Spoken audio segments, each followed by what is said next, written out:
Life, as we know it, is a delicate balance, a constant dance between predator and prey, host and parasite. But rarely do we encounter such a peculiar cohabitation as the one I'm about to share with you. You see, in a most unexpected turn of events, I found myself sharing my humble abode with a creature of myth and nightmare. Pennywise the dancing clown. It all began during a particularly dreadful storm.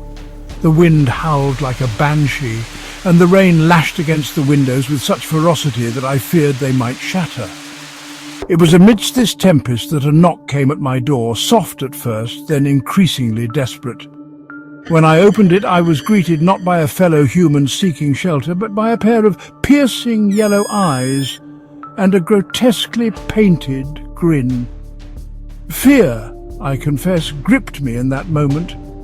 Yet there was something in those eyes, a flicker of vulnerability beneath the menacing facade that stayed my hand. And so, against my better judgment, I found myself inviting the creature in, unaware of the terrifying and extraordinary journey that lay ahead. I'd be lying if I said I wasn't afraid. The stories, the legends surrounding Pennywise, they haunted me, kept me up at night, staring at the ceiling, listening for the slightest sound from beyond my bedroom door. But fear is a curious thing, isn't it? It can paralyze, yes, but it can also compel, drive us to seek answers, to confront the unknown. And so it was with me. Despite my terror, I felt a strange pull, a need to understand this creature that had so abruptly entered my life. Was he truly the monster, the eater of children that everyone claimed? Or was there more to him, something hidden beneath the layers of horror and clown makeup? I resolved to find out. I told myself it was for the sake of knowledge, for the betterment of mankind, to study this unique specimen in its natural habitat, so to speak. But deep down I knew there was something else at play. A morbid fascination, perhaps, a desire to test the limits of my own courage. Whatever the reason, I was determined to see this through. I would give Pennywise a chance to prove himself, or perhaps more accurately, a chance to prove everyone right. As darkness descended, so too did a palpable sense of dread. Every creak of the floorboards, every rustle of leaves outside my window sent shivers down my spine. I knew that if I were to have any hope of surviving the night, I needed to establish a sense of security, however illusory it might be. I began by checking all the locks on the doors and windows twice. Deadbolts were bolted, chains were fastened, every possible entry point sealed tight. It felt foolish, I admit, like trying to contain a hurricane with a butterfly net, but it gave me a sliver of comfort nonetheless. Next, I gathered every heavy object I could find, books, furniture, even a cast-iron skillet, and piled them against my bedroom door. It wouldn't hold him back for long, I knew, but it might buy me a few precious seconds if things took a turn for the worse. Finally, I turned on every light in the house, bathing every nook and cranny in a harsh artificial glow. The shadows seemed to retreat, but I could still sense them lurking at the edges of my vision, waiting for their chance to reclaim their territory. My research into the lore surrounding Pennywise had yielded a few potential weapons, and silver, it seemed, was high on the list. Why silver? No one seemed to know for sure. Some whispered of its purity, its ability to repel evil. Others claimed it disrupted the creature's connection to some otherworldly realm. Whatever the reason, I wasn't taking any chances. I scoured the house, gathering every silver object I could find, cutlery, candlesticks, even a tarnished tea set passed down from my grandmother. I arranged them on my bedside table, forming a shimmering, makeshift barrier between myself and the unknown. I wasn't sure if I truly believed in the power of silver, but there was a strange comfort in the weight of it in my hand, the coolness of it against my skin. It was a tangible reminder that I was not entirely defenseless. that even in the face of unimaginable terror, there was still hope, however faint, that I might survive the night. The lurking darkness. If there was one thing my research had made abundantly clear, it was the importance of avoiding dark, enclosed spaces. Basements, attics, even the space beneath my bed, these were the places where Pennywise thrived, where he could weave his illusions and prey on his victims' deepest fears. I had always been slightly uneasy about my basement. It was a damp, musty space filled with cobwebs and the discarded belongings of a life half-lived. Now it was a place of pure terror, a black hole of fear that I dared not approach. Even during the day, I kept my distance, sticking to the well-lit areas of the house, avoiding any room where shadows lingered too long. I knew that Pennywise could be anywhere, lurking just beyond the reach of my sight, waiting for the perfect moment to strike. The red balloon, an image so innocuous yet so deeply unsettling when associated with Pennywise. It was his calling card, his lure, a promise of joy and wonder that inevitably led to something far more sinister. I knew that if I ever encountered a red balloon, it would be a test, a temptation to let down my guard, to succumb to the allure of the unknown. But I had come too far, faced too much, to fall for such a simple trick. I made a silent vow to myself. I would never accept a balloon from Pennywise. No matter how tempting, no matter how innocent it might seem, I would resist. The stakes were simply too high.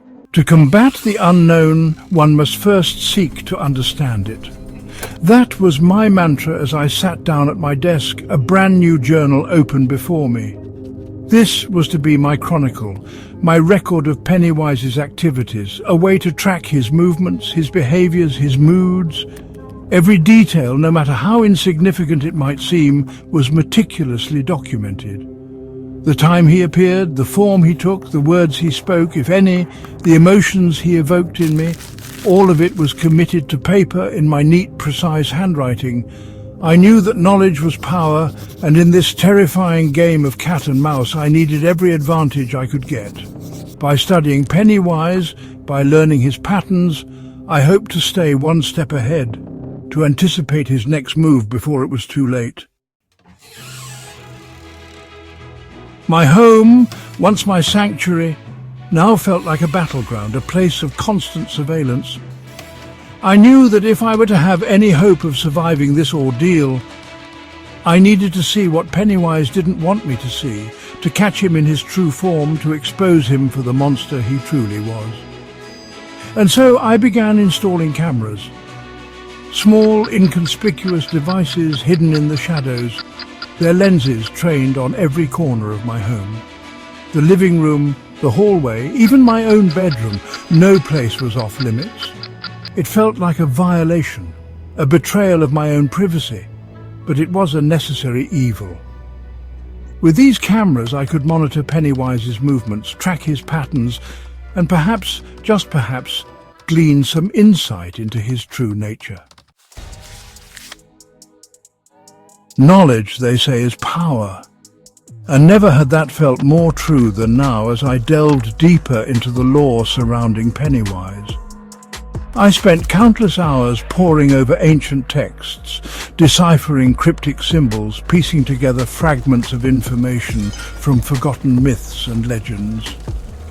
I learned of his origins, his true form, the nature of his powers. I discovered his weaknesses, the things that frightened him, the things that could potentially harm him. It was a dangerous game, this pursuit of forbidden knowledge. But I was determined to arm myself with every weapon at my disposal. For in understanding my enemy, I hoped to find a way to defeat him, or at the very least to survive his reign of terror. Darkness, I had learned, was Pennywise's ally.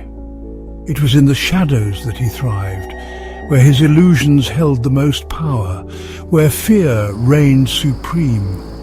Light, then, became my sanctuary, my shield against the encroaching darkness. I kept every light in the house burning brightly, day and night. The hum of electricity became a constant companion, a reassuring reminder that I was not alone, that even in the darkest of times there was still light. I knew that Pennywise could manipulate shadows, could twist and contort them to his will. But I hoped that by flooding my home with light, I could create a space where his illusions held no power, where I could see him for what he truly was. No matter how well prepared I might be, no matter how much knowledge I acquired, I knew that there was always a chance that Pennywise would outmaneuver me, that my defenses would crumble, and I would be left at his mercy. It was a sobering thought, one that kept me up at night, my mind racing, planning, strategizing. I needed an escape plan, a way to get out of the house quickly and quietly, should the need arise. I studied the layout of my home, memorizing every exit, every potential hiding spot. I packed a small bag with essentials, food, water, a first aid kit, a silver-plated letter opener, just in case, and stashed it near the back door. And so I continue to live with Pennywise, locked in a terrifying dance of survival. Each day brings new challenges, new terrors, new insights into the mind of this enigmatic creature. The fear is ever present, a constant hum beneath the surface of my life. Yet I find myself strangely drawn to him, fascinated by his otherworldly nature. He is a creature of pure chaos, a force of nature that defies all logic and reason. And in his presence I am reminded of the fragility of my own existence, the thin veil that separates the ordinary from the extraordinary, the rational from the truly terrifying. Whether I can continue to coexist with Pennywise, only time will tell. But one thing is certain, this experience has changed me, irrevocably altered my perception of the world and the creatures that inhabit it, both seen and unseen.